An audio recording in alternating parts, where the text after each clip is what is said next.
Okay, so today's lecture will be on logical implications. So logical implication is what?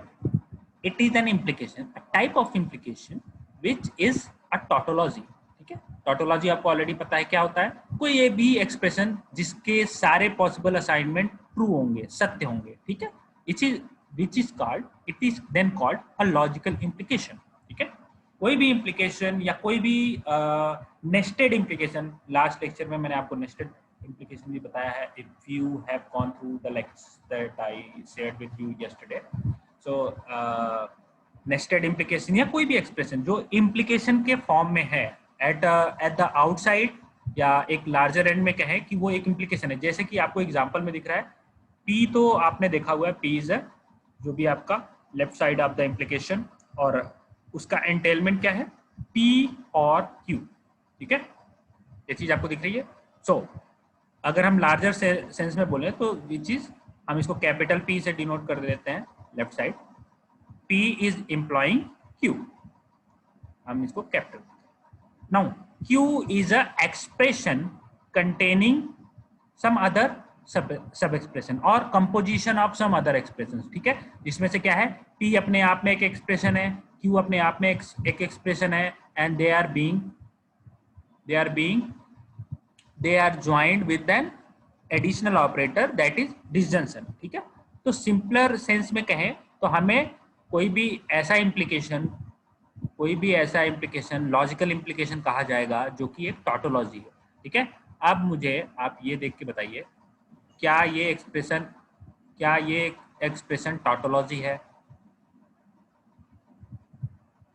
You don't have to prepare a truth table for every expression that you encounter. ठीक है, आपको हर बार truth table देखने की जरूरत नहीं है. क्या आप बता सकते हो कि ये टॉटोलॉजी है या नहीं है? Yes sir. Okay, so how, कैसे आप बता सकते हैं? टॉटोलॉजी के लिए क्या होना चाहिए, या इम्प्लीकेशन कब आपको फॉल्स रिटर्न करेगा? जब आपका P यानी कि जो स्टेटमेंट है वो ट्रू हो, और जो डिड्यूस्ड स्टेटमेंट है, sorry Q, when the input statement is true and its entailment is false. सिर्फ यही एक्सप्रेशन, सिर्फ यही कॉम्बिनेशन ऑफ ट्रूथ वैल्यूज ये आपको फॉल्स रिटर्न करेगा इन केस ऑफ इम्प्लीकेशन. और यहाँ पे आपको क्या दिख रहा है, P अगर ट्रू होगा तो ये पूरा एक्सप्रेशन भी ट्रू होगा. क्यों? क्योंकि Q की वैल्यू कुछ भी होगी, finally true with disjunction with any other operator will be true. ये हमने लास्ट टाइम रूल में ऑलरेडी देखा हुआ है. अगर ये वैल्यू फॉल्स होती है, इफ P इज फॉल्स, तो ये भी फॉल्स होगा. और इम्प्लीकेशन के केस में आपको पता है false is also return as true. ठीक है, तो एक फॉल्स स्टेटमेंट का कंक्लूजन फॉल्स हो सकता है, ये अलाउड होता है इम्प्लीकेशन. ठीक है, तो ये एक टॉटोलॉजी होती है. ऑलराइट, अब रूल ऑफ इन्फरेंस में जैसे हमने बताया, अभी तक आपको ओरली बताया है, ये क्या है, दिस इज एंटीसीडेंट. ठीक है, एंटीसीडेंट, और इसको बोलते हैं कॉन्सिक्वेंस. जैसे आपने इम्प्लीकेशन के कई रूल देखे थे, कई नाम देखे थे, उनके different names, if then, if P then Q, P implying Q, and so on, ऐसे आपने देखा होगा.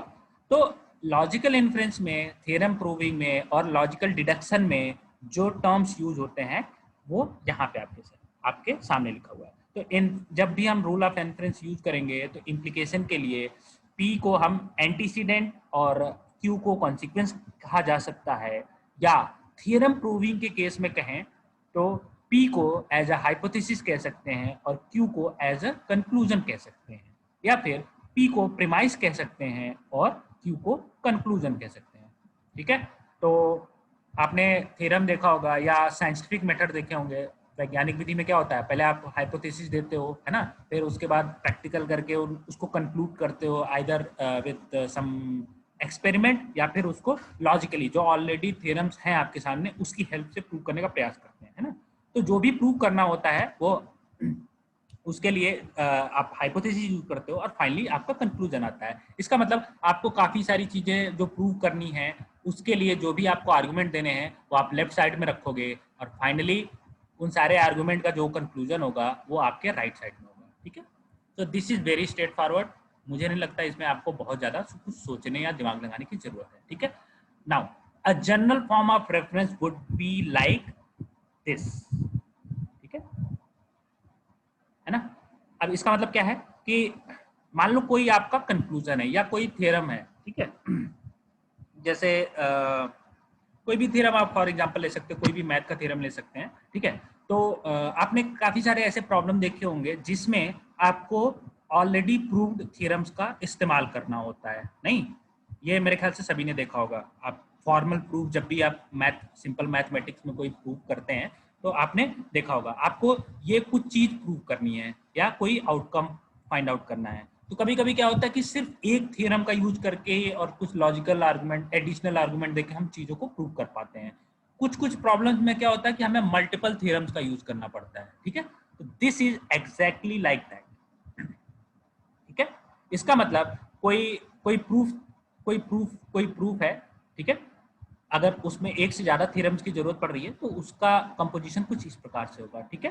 तो दिस इज फर्स्ट थ्योरम, अगर फर्स्ट थ्योरम इसमें एप्लीकेबल है and second theorem is also applicable, third theorem is also applicable, तो उनके जो आउटकम है if they are all combined, तो आपको एक जो आप प्रूव करना चाहते हो वो वाला आउटकम आपको मिलता है, ठीक है। अभी तक ये सिर्फ थ्योरी के फॉर्म में चल रही है चीजें, हम इसको अभी रूल देखेंगे और उसका फाइनली इम्प्लीमेंटेशन देखेंगे। आपके सामने कुछ सैंपल प्रॉब्लम आएंगे और आप उनको वहां पे देख पाओगे। एक चीज और बता दूं मैं, ठीक है, हम जो नोट्स यहाँ पे शेयर कर रहे हैं that is more than sufficient for any kind of, this is very compact notes. और इस कोई भी अगर आप लंबी तैयारी की दृष्टि से देख रहे हो गेट वगैरह के, तो आपके जो कंप्यूटर साइंस में डिस्क्रीट का सिलेबस है इससे बाहर कुछ नहीं आना है, ठीक है। और मैं यूनिवर्सिटी के हिसाब से पढ़ाता भी नहीं, AKTU में क्या आता है उससे मुझे कुछ खास मतलब नहीं है। जो सिलेबस दिया है obviously I will be covering those topics, but मेरा इंटेंशन उससे कहीं ज़्यादा का रहता है, ठीक है। एनीवे, तो कहने का मतलब आपके पास जो नोट्स हैं ये आप गेट के लिए अभी से संभाल के रखो। जो लोग अभी से प्रिपरेशन, जो लोग आगे प्लान कर रहे हैं प्रिपरेशन के लिए, या आगे अगर आपको गेट में अपीयर होना है, most of you will be appearing, तो उनके लिए ये नोट्स मोर देन सफिशिएंट है। आप कम से कम इतना ही देख लो तो भी आपका काम हो जाएगा, ठीक है। उसके अलावा आप कैनिथ रोशन और बाकी के जो बुक्स हैं उनको भी रेफर कर सकते हो, I don't mind at all. और जैसे ही चूंकि यहाँ पे इंटरेक्शंस थोड़े कम होंगे, आई मीन क्लास इस लाइक ऑनलाइन क्लास, अभी नॉर्मल क्लास में तो क्वेश्चन टेस्ट ये सब होते रहते हैं, यहाँ पे इंटरेक्शन उस लेवल का पॉसिबल नहीं है। तो हम आपका जो भी, जब भी ये यूनिट समाप्त होगा तो आपके जो भी डाउट्स होंगे will have a doubt clearing session, ठीक है। और उसके बाद आपका एक टेस्ट होगा, हर यूनिट की समाप्ति के बाद मैं एक टेस्ट रखता हूँ, ठीक है। तो आपका ये यूनिट जब भी खत्म होगा, आई मीन 3-4 लेक्चर में या जो जैसे भी, तो हम ये सारी चीज़ें कर पाएंगे। मीनवाइल आपके जो स्मॉल डाउट्स हैं जो अभी आपके मन में अराइज हो रहे हैं, you can ask them in the running class as well. मैं उसको ट्राई करूंगा आंसर करने के लिए यहीं पे। लेकिन इसके अलावा भी अगर आप नोट्स पढ़ते हो, बाद में आपको कोई डाउट्स आते हैं, तो हम एक अलग सेशन रखेंगे, डाउट क्लियरिंग सेशन, ऑलराइट। तो आपको इम्प्लीकेशन का मतलब समझ में आ गया। और लॉजिकल इम्प्लीकेशन क्या होगा, एक इम्प्लीकेशन का ही फॉर्म है लेकिन वो हमेशा एक टॉटोलॉजी होगा। टॉटोलॉजी की जरूरत क्यों है, थ्योरम प्रूविंग में इसका यूज होगा, ठीक है। तो an inference which is a tautology is called valid inference, otherwise it is called invalid inference, ठीक है। जैसे आपने कभी देखा होगा कि what you trying to infer, ये कभी आपने सुना होगा, ये कुछ हम आर्गुमेंट देते हैं and based on that argument हम कोई कंक्लूजन देते हैं। रियल लाइफ में भी आपने you might have seen in, तो उसके बारे में लोग कहते हैं कि this is not a valid inference, मतलब आप जो तर्क दे रहे हैं वो सही नहीं है। तो इन्फ्रेंस बिल्कुल वही है, आप यहाँ पे लॉजिक, तर्क प्रस्तुत करते हैं, जो भी ऑलरेडी बने बनाए रूल्स हैं उसके बेसिस पे ही आपको अपना कंक्लूजन इन्फर करना होता है। उसके बाहर कोई नया रूल बना के आप नहीं कर सकते, जो रूल यहाँ पे हैं सिर्फ उन्हीं को अप्लाई करना है, ठीक है। ओके, सो उसके लिए कुछ रूल्स हैं, उनका टाइटोलॉजिकल फॉर्म क्या होगा और उनको कैसे लिखते हैं, लेट्स सी दैट, ठीक है। तो पहला आपका है कंजंक्शन। कंजंक्शन का मतलब क्या है, अगर कोई प्रीमाइस है P, ठीक है, ऑब्वियसली वो ट्रू होना चाहिए, फॉल्स होना चाहिए, जो भी उसकी वैल्यू है, ठीक है, और Q, अगर ये दोनों ट्रू हैं तो ऑब्वियसली P कंजंक्शन Q भी ट्रू ही होगा, नहीं? Everyone agree on that? भैया आपका कोई प्रीमाइस है P जो कि ट्रू है, Q ट्रू है, ठीक है। तो आपका जो P कंजंक्शन Q होगा ये भी ट्रू होगा, नहीं। अब इसको टोटोलॉजिकल फॉर्म में कैसे लिखेंगे? तो टोटोलॉजिकल फॉर्म में हमने क्या बताया लिखने को, P के साइड में आप क्या लिखोगे, जो आपका आर्गुमेंट गिवन है, ठीक है। P के फॉर्म में क्या लिखा है, आर्गुमेंट गिवन है, और ये दोनों आर्गुमेंट P एंड Q, मैंने बताया था आपको कंजंक्शन को सिंपल इंग्लिश में एंड भी कहते हैं, नहीं। तो P and Q एंटेल्स P conjunction Q। तो इसीलिए आप यहाँ देखेंगे टोटोलॉजिकल फॉर्म में ये आपका एंटेलमेंट है। एंटेलमेंट क्या है, यानी कंक्लूजन क्या है, P कंजंक्शन Q। और यहाँ पे जो P और Q है दे आर सेपरेट आर्गुमेंट, ठीक है। और हम ये कह रहे हैं P conjunction Q, P conjunction Q, यानी this one will be true if P is true and Q is true, ठीक है। तो ये हो गया टोटोलॉजिकल फॉर्म। और ये होता है एंटेलमेंट फॉर्म। एंटेलमेंट फॉर्म का मतलब क्या है, आगे कभी आएगा तो हम बताएंगे, इसका जिक्र आएगा तो। वैसे ये फाइनल ईयर और एडवांस लेवल की चीजें हैं। This symbol is known as entailment, ठीक है। और यहाँ पे आपने टोटोलॉजिकल फॉर्म में कोई भी सेपरेट सिंबल नहीं होता है, सिर्फ ऑपरेटर्स हो सकते हैं, ठीक है। यानी कि यहाँ पे आपने P एंड Q लिखना चाहते हो, लेकिन एंड चूंकि कोई सिंबल एक्स्ट्रा होता नहीं है तो आपने उसको कंजंक्शन बना के लिखा हुआ है टोटोलॉजिकल फॉर्म में, लेफ्ट साइड में, ठीक है। बट यहाँ पे क्या है, आप देखो एक कॉमा लगा के भी आपने लिखा हुआ है, ठीक। इसका मतलब क्या है, उसका मतलब एंड ही होता है, तो इसमें कॉमा वगैरह अलाउड है। इसमें इसको हम थोड़ा सा यू कह ले तो लेस मैथमेटिकल अप्रोच है ना, लिखने का थोड़ा सा और साधारण तरीका, ठीक। लेकिन most of the time we will dealing with only tautological form, क्योंकि प्रूफ में इसी की जरूरत है, ठीक है। बट मुझे नहीं लगता इसको भी आपको समझने में कोई प्रॉब्लम हो रही हो। This simply means P and Q, क्योंकि कॉमा लगाया एंड ही हुआ, उसका मतलब P and Q एंटेल्स P conjunction Q, ठीक है। कंजंक्शन रूल आपको क्लियर है, इसमें कोई प्रॉब्लम नहीं है। अभी तक कोई प्रॉब्लम है किसी को कंजंक्शन में? I don't think so. फिर भी अगर किसी को कोई प्रॉब्लम है एंटेलमेंट फॉर्म या टोटोलॉजिकल फॉर्म में, नहीं, वेरी गुड, ठीक है। ये आगे चलते हैं। सेकेंड रूल आपका क्या है, सिंप्लीफिकेशन। सिंप्लीफिकेशन का मतलब क्या है, देखो कंजंक्शन का ही एक दूसरा रूल, कन्वर्स, लेकिन वो फुल कन्वर्स नहीं है। कन्वर्स हमने बताया था लास्ट लेक्चर में क्या होता है। यहाँ पे क्या है, आपको सपोज गिवन है P कंजंक्शन Q, यानी P and Q both are true. इसका मतलब P तो ट्रू होगा ही और Q भी ट्रू होगा, नहीं। तो आप क्या कर सकते हो उसके लिए, अगर P conjunction Q is true then P is also true. तो उसको टोटोलॉजिकल फॉर्म में कैसे लिखेंगे, ये रहा, P conjunction Q is true then P is also true, okay. और इसको एंटेलमेंट फॉर्म में कैसे लिखेंगे, P कंजंक्शन Q, ठीक है। अच्छा, यहाँ पे हमने कॉमा नहीं लगाया, इसका मतलब क्या है, यहाँ पे हमने कॉमा नहीं लगाया, क्यों? क्योंकि they are not separate argument, ये ध्यान रखिएगा। लास्ट टाइम हमने यहाँ पे P कॉमा Q लगाया हुआ है, क्यों? Because they are separate argument. जब आप इसी चीज को टोटोलॉजिकल फॉर्म में लिखेंगे तब तो यहाँ पे कंजंक्शन का साइन लगाएंगे, लेकिन यहाँ पे जो आपको यहाँ पे एंटेलमेंट फॉर्म में जो चीज दिख रही है इसमें आप कॉमा नहीं लगा सकते, क्यों? क्योंकि आपके प्रीमाइसेस में ही सिंबल अवेलेबल है P कंजंक्शन Q, ठीक है। तो आप कॉमा नहीं लगा सकते। दिस इज अ सेपरेट, एक सिंगल आर्गुमेंट की तरह से इसको ट्रीट करा जाएगा। P and Q are not both different argument. P conjunction Q is a single argument, okay, which is entailing कि P आपका ट्रू है, ठीक है। तो मुझे नहीं लगता इसमें भी कोई किसी को प्रॉब्लम होनी चाहिए। Still if anyone have any doubts about simplification, भाई जो चीज कह रहे हैं कि P and Q are true, ठीक है, उसके बाद कह रहे हैं कि P is true, obviously this is very logical, है ना। तो उसी चीज को आपने यहाँ पे टोटोलॉजिकल फॉर्म में भी लिख दिया। एडिशन, एडिशन क्या रूल कहता है भाई, अगर कोई आपका एक आर्गुमेंट ट्रू है, ठीक, तो हम कह रहे हैं कि P disjunction Q is also true, ठीक है। ये बहुत ही, I mean there is no logic in that. हम कह रहे हैं कि भाई some statement P is true, अब ट्रू के साथ आप फॉल्स अटैच करोगे तब भी डिसजंक्शन, ट्रू के साथ फॉल्स का डिसजंक्शन भी ट्रू होगा और ट्रू के साथ ट्रू का डिसजंक्शन भी ट्रू होगा, और यहाँ पे आपने सिंबल यूज किया है डिसजंक्शन, ठीक है। तो ये भी बहुत ही इजी है, बहुत ही लॉजिकल है। P and P implication P disjunction Q, ये भी एक टोटोलॉजी होगा, है ना। और उसके साथ साथ आप इसको एंटेलमेंट फॉर्म में भी लिख सकते हैं, P entail P entail P disjunction Q. ठीक है, तो ये आपका एंटेलमेंट फॉर्म हो गया। ऑलराइट, अब हम चलते हैं अपने अगले रूल पे। बहुत ही इंपॉर्टेंट अगला रूल है मॉडस पोनेंस। ठीक है, जो भी आपका लॉजिकल थ्योरम प्रूविंग या जहां भी आप आर्टिफिशियल इंटेलिजेंस या इनकी बात करते हो वहां पे ये रूल बहुत ही ज़्यादा यूज होता है, तो आप इसको ध्यान में रखेंगे। मॉडस पोनेंस, ठीक है, इसको क्या बोलते हैं? Modus ponens, PONENS। ठीक है, ये क्या कह रहा है? अगर कोई इम्प्लीकेशन है जिसको हम बोल रहे हैं कि दिस इज ट्रू, ठीक है, this might not be a tautology, ध्यान में रखना, P implication Q might not be a tautology. हमें ये कंप्लीट चीज, ये चीज, इसको टोटोलॉजी दिखाना है, ये टोटोलॉजी होनी चाहिए। जरूरी नहीं है कि आपका पी इम्प्लीकेशन क्यू भी एक टोटोलॉजी हो।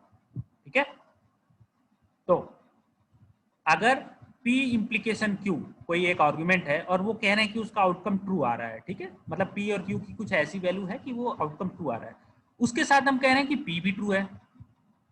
नहीं, तो आपके पास दो आर्गुमेंट है, एक तो ये कह रहे हैं कि P implication Q is true और दूसरा कह रहे हैं कि P भी ट्रू है। तो फिर क्या होगा? In that case the final outcome Q will also be true. इसका एंटेलमेंट फॉर्म अगर आप देखें तो P implication Q is a given premise which is true and there is another premise P which is also true. So these two arguments combined and then entails that Q is also true. बहुत ही logical है। Logical कैसे है भाई? P और Q true कब होगा?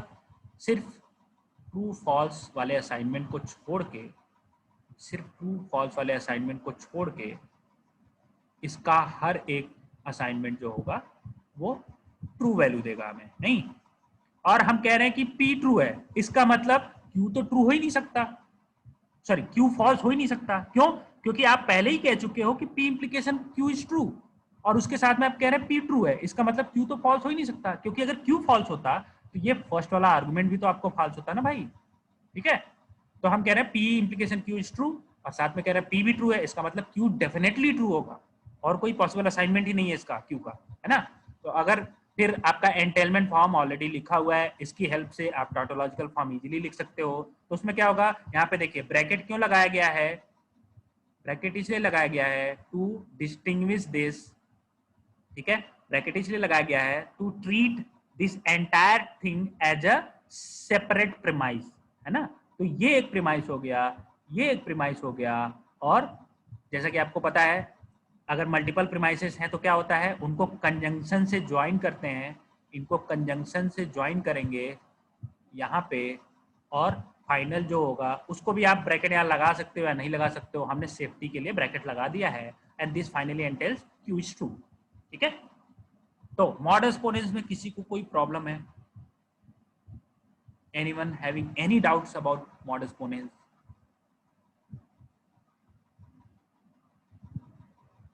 No, very good. किसी को डाउट है तो आप यही पूछ लो, क्योंकि इसके लिए डाउट क्लियरिंग सेशन में टाइम वेस्ट करना is not very good thing. Okay okay, अब हम चलते हैं ट्रांजिटिव लॉज पे, जिसको हाइपोथेटिकल सिलोजिज्म भी बोलते हैं। ठीक है, कुछ फैंसी नेम्स भी आपको सुनने को मिल रहे होंगे, है ना, तो इनको भी याद रखें।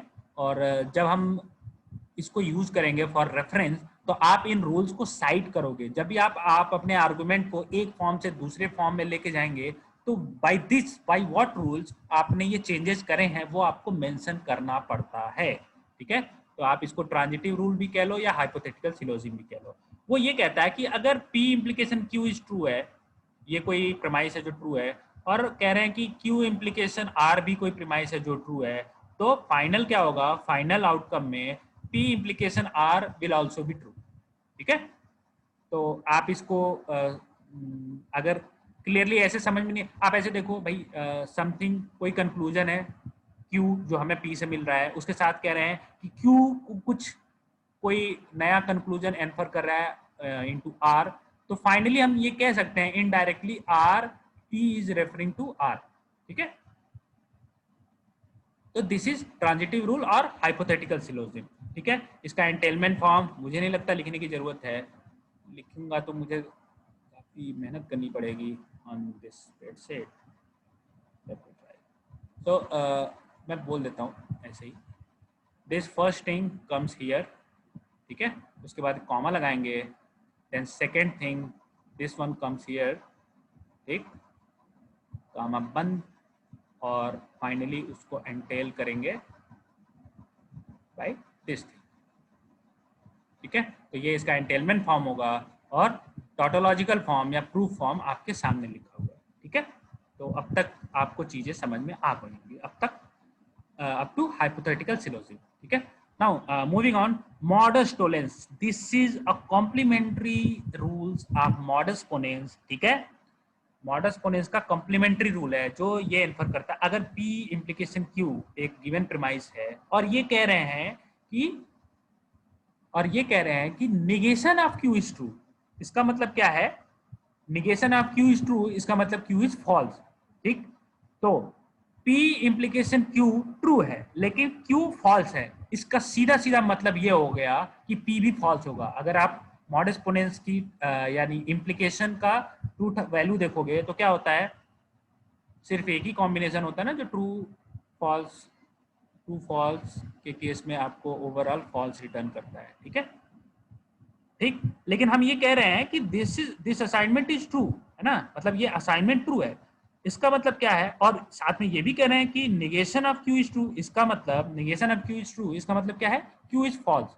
तो क्यू फॉल्स है लेकिन ये पूरा इम्प्लीकेशन ट्रू है, ये कैसे पॉसिबल होगा, सिर्फ एक केस में, कब, जब पी भी आपका फॉल्स होगा। फॉल्स फॉल्स ट्रू हो सकता है ना, एक इम्प्लीकेशन में अगर पी और क्यू दोनों फॉल्स हैं तो उसका फाइनल आउटपुट भी ट्रू आता है, आपको ऑलरेडी पता है, ट्रूथ टेबल आपने देखा हुआ है, ठीक। तो इसका मतलब ये चीज सही है। अब इसको एंटेलमेंट फॉर्म में कैसे लिखना है आपको ऑलरेडी पता है, और इसका प्रूफ भी आप देख सकते हो कैसे, ये आपको ऑलरेडी गिवन है, ठीक है, ये आपको ऑलरेडी गिवन है, ठीक है। Negation of Q can infer negation of Q, negation of Q तो दिया हुआ है ना आपका। अब यहाँ पे आप मॉडस कौन सा लगाओगे, निगेशन ऑफ क्यू यहाँ पे आपको ऑलरेडी गिवन है, तो क्या करोगे, आप स्टेप 2 एंड 3 में मॉडस पोनेंस लगाओ। ये I think something is wrong here,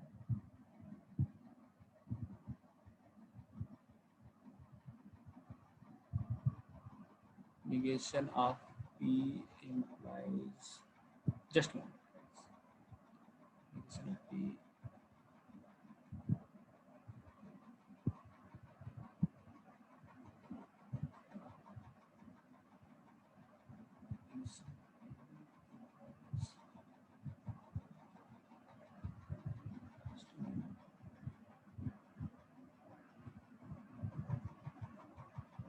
P implication Q is given, negation of Q is given,